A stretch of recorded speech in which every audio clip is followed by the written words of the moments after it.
Hello, in this short lecture I will talk about gravity.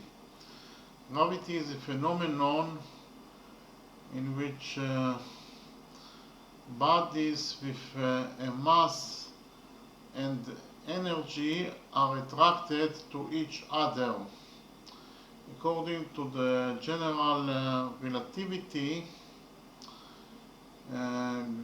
gravity is created as a result of the curvature of space-time.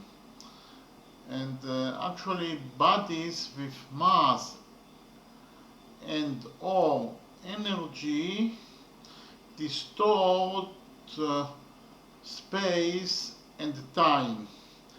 And according to Newton, gravity is an attractive force between masses, and the force of gravity is proportional to the product of the masses of the bodies